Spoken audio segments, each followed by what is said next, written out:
self-opinion, man, I see you standing all by yourself, unable to express. The always opinionated and articulate frontman Henry Rollins certainly isn't short of inspiration as he continues to perform spoken word showcases, building on the central themes of his world travels and the current political climate. Rollins recently released his latest CD/DVD project, Provoked, which was recorded at a recent show on his spoken word tour, and it's clear Rollins is more at home doing spoken word than being on stage fronting a band like he did in the past with Black Flag or Rollins Band. We recently caught up with Henry Rollins to get his thoughts on his spoken word tour being more relevant to him at this stage in his life. The reason I like doing talking shows more than music these days, it corresponds and conforms more to how I'm living, in that I travel all over the world every year, Africa, Middle East, Central Asia, Southeast Asia, and I can go onto a stage and go, here's what I saw the day after Benazir Bhutto was assassinated in Islamabad, because I was there when she was killed. I don't have to write a song about it. I can go right on stage and go, last week I was in Tehran, and I was walking down the street, and here's what the guy said to me.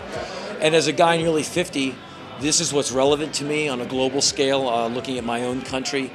Rollins also talked about his work with the USO, doing spoken word dates for troops in Iraq, Afghanistan, Kuwait, and even at home here in America. I do a lot of work with the USO, so I'm in Iraq and Afghanistan and Kuwait, and I'm going to Walter Reed and Bethesda Medical talking to these blown up kids.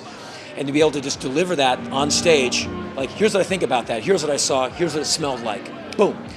That appeals to me much more than getting on stage with a band and playing maybe a 20-year-old song. As much as I like doing that, I think it keeps, this is more artistically intense for me, and it's kind of, like I said, more where I'm at.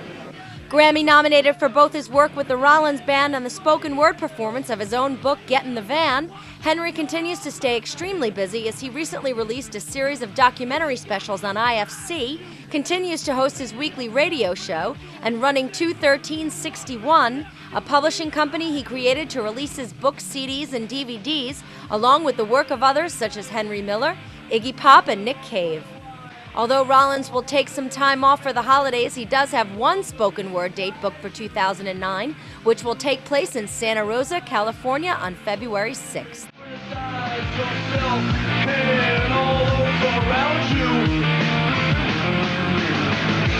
hatred you project.